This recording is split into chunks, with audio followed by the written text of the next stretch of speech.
హెచ్చరిక, దైవజనుని హెచ్చరిక.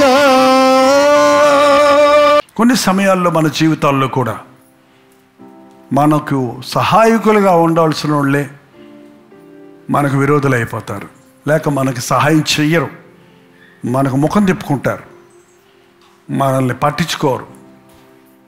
ఏంటంటే అలాంటి పరిస్థితుల్లో చాలామంది రోజుల్లో తల్లిదండ్రులు కూడా అంత కఠినులుగా ఉంటున్నారు అంటానమంటారా? ఉంటున్నారు అంటే ఒప్పుకుంటారా? ఉంటున్నారు. మేము చెప్పిన అబ్బాయిని నువ్వు పెళ్లి చేసుకోలేదు కాబట్టి, చెప్పిన అమ్మాయిని నువ్వు పెళ్లి చేసుకోలేదు కాబట్టి నీకు నాకు ఎటువంటి సంబంధం లేదు, లేకపోతే నేను చెప్పినట్టు వినలేదు, పెళ్లి దాకా కూడా వెళ్ళక్కర్లా, నేను చదవమన్నది నువ్వు చదవకుండా నీ ఇష్టం వచ్చి చూస్ చేసుకున్నావు కాబట్టి నువ్వే పో, నీ దారి నువ్వు చూసుకోపో, నీ చదువు నువ్వే చూసుకో. కన్న తల్లిదండ్రులైనా మర్చిపోతారు, కానీ విడిచిపెడతారు. అప్పుడు చాలా బాధగా ఉంటుందండి, చాలా బాధగా ఉంటుంది. మీకు అలాంటి అనుభవం ఉందో లేదో నాకు తెలియదు, కానీ మిమ్మల్ని ఆదరించవలసిన వాళ్ళే మిమ్మల్ని బాధ పెడితే, మిమ్మల్ని తృణీకరిస్తే, మిమ్మల్ని విడిచిపెట్టేస్తే, అటువంటి పరిస్థితుల్లో నుంచి వెళ్ళటం చాలా బాధాకరమైంది. ఈరోజు ప్రపంచంలో ఎంతోమంది ఆ ఒంటరితనాన్ని అనుభవిస్తున్నారు. ఇతర దేశాల్లో అయితే అది సర్వసాధారణమైపోయిందండి. ఇతర దేశాల్లో మన దేశంలో ఉన్నంత ఈ అభిమానాలు, ప్రేమలు, పలకరింపులు, చుట్టరికాలు ఉండవు వాళ్ళకి. హాయ్ అంటే హాయ్ అంతే. అందుకే మన ఇండియన్స్ కూడా కొంతమంది అక్కడికి వెళ్ళినప్పుడు ఉండలేరు. అక్కడ పక్కింటి వాళ్ళు ఎవరో మనకు తెలియదు, పలకరించుకోరు, ఒకడొకడు. టైం ఉండదు వాళ్ళకి, భార్య భర్తలుగా టైం ఉండదు. ఒంటరితనం అనేది చాలామంది జీవితాల్లో అనుభవిస్తుంటారు. కొన్నిసార్లు నీకు ఎవరు లేరనే దానికంటే నీకు చుట్టూ ఉండొచ్చు చాలామంది, కానీ నిన్ను అర్థం చేసుకునేవాడు ఒకడు ఉండడు, నువ్వు చెప్పుకోవడానికి ఒకరికి వీలుండదు, చెప్పిన దానికి నీకు రివర్స్ కొట్టుద్దే కానీ నీకేమీ ఆదరణ దొరకదు. అప్పుడు అందరిలో ఉండి కూడా ఒంటరితనం అనుభవించే వాళ్ళు చాలామంది ఉన్నారు.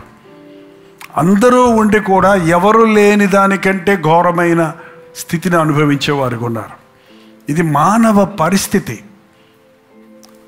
అందుకే మనుష్యులను నమ్ముకునుట కంటే యెహోవాను ఆశ్రయించుట మేలు. ఆయన ఎడబాయని కృప. నువ్వు మంచోడువైనా చెడ్డోడువైనా, నువ్వు ఆయన మాట విన్నా వినకపోయినా, నువ్వు ఉన్నత స్థితిలో ఉన్నా పేద స్థితిలో ఉన్నా, నువ్వు ఎట్లా ఉన్నా, నువ్వు చెడిపోయినవాడు అయినా సరే నీ మీద ప్రేమ మారదే. తప్పైన కుమారుడు తిరిగి వచ్చేటప్పటికి ఏమన్నా మారిందా? తండ్రి ప్రేమ పిసరంతన్నా మారిందా? ఒక్క కండిషన్ పెట్టాడా? No condition. ఎటువంటి చట్టం లేదు ఇక ప్రేమలో. అందుకే మనం నేర్చుకోవాలండి. మనం బాధలలో, మన వేదనలో నీకు ఏది ఉన్నా సరే నీ మనసులో దేవుని దగ్గర చెప్పేసుకో. నీ కోపం ఉంటే అది కూడా దేవుని దగ్గర చెప్పేసుకో, బాధ ఉంటే అది దేవుని చెప్పేసుకో. ఎవడి మీదన్నా అలుగు, దేవుని మీద అలక్కండి. ఎవరి మీద అలగొద్దు? దేవుని మీద అలగొద్దు, కోప్పడొద్దు, బాధపడొద్దు, సనగొద్దు. సనగకుడి, సనుగుడు సాతానుకు సంధించిన వాళ్ళమవుతాం. ఎంతకాలం ఎంతవరకు నా శత్రువు నా మీద తన్ను తాను హెచ్చించుకొనును? ఇది ఇంకొక పెద్ద బాధ.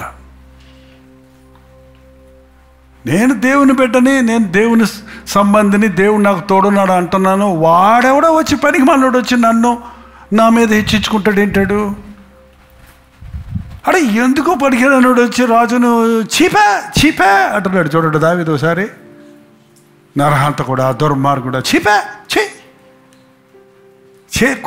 కుక్కను కదా చీచి అంటాం. వాడేంటి అలాగే ఎగురుతారేంటి వాళ్ళు? నేను తప్పు చేస్తే నువ్వు ఉన్నావు దిద్దటానికి, వీళ్ళకేంటి? అది చాలా కష్టం. కానీ దేవుడు క్రీస్తు సారూప్యంలోనికి మనం మలబడాలంటే అలాంటి పరిస్థితులు అనుమతిస్తాడు.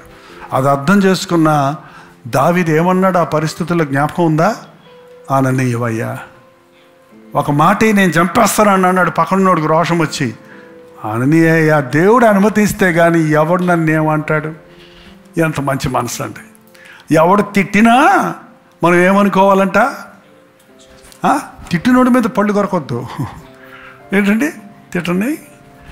ఆ తిట్లు నాకు ఆశీర్వాదకరంగా మారుస్తాడేమో, ఆ శాపాలు నాకు దీవెనలుగా మలవబడతాయేమో. దేవునితో గడిపేవాడికి ఆ దీనత్వము, సాత్వికం, దీనత్వం అనేవి లేకుండా మనం దేవుని యేసుని మార్గంలో వెంబడించాం. ఎందుకంటే నేను చెప్పాడు, నా ఎద్దకు వచ్చి నా కాడి ఎత్తి నా ఎద్ద నేర్చుకొనుడు, నేను సాత్వికుడను దీన మనస్సు గలవాడు. ప్రార్థన. నన్ను విడిచిపెట్టే దేవుడు కాదయ్యా, నా వైపు నుండి ముఖము తిప్పుకునేవాడివి కాదయ్యా, నన్ను మర్చిపోయేవాడివి కానే కాదయ్యా. నిన్ను విడిచి లోకాన్ని నమ్ముకోక, నిన్ను విడిచి మనుషులను ఆశ్రయించక, అపవాదికి లొంగిపోక, నా ప్రభువు నన్ను విడువడు, ఆయన కృప నన్ను విడువదు అని నీకే మొరపెట్టుకోవటానికి సహాయం ఇచ్చే. అది ఎంతకాలమైనా, ఎన్ని రోజులైనా, ఎన్ని సంవత్సరాలైనా అబ్రహాము విశ్వాసముతో కనిపెట్టినట్లు నీవు జవాబిచ్చే వరకు కనిపెట్టుటకు సహాయం చేయలే. తప్పిపోయిన వారు ఉన్నారయ్యా, వాటిని వెతికి పట్టుకునే శక్తి మాకు దయచి,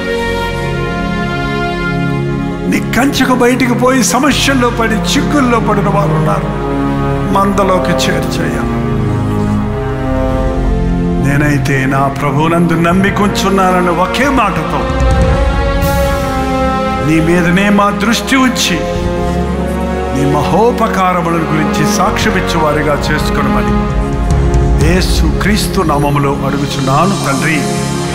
తండ్రి అయిన దేవుని యొక్క ప్రేమయు, కుమారుడైన క్రీస్తు యొక్క కృపయు, ఆదరణకర్త అయిన పరిశుద్ధాత్మ యొక్క సహవాసం కూడి వచ్చిన మనందరికీ ఇప్పుడును సదాకాలం తోడై ఉండును గాక. ఆమేన్.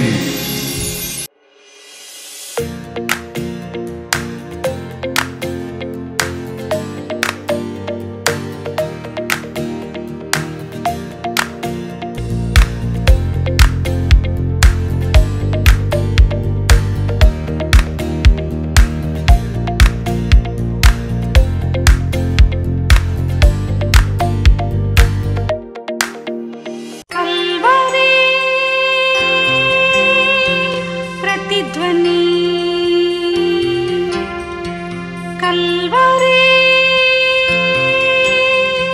ప్రతిధ్వని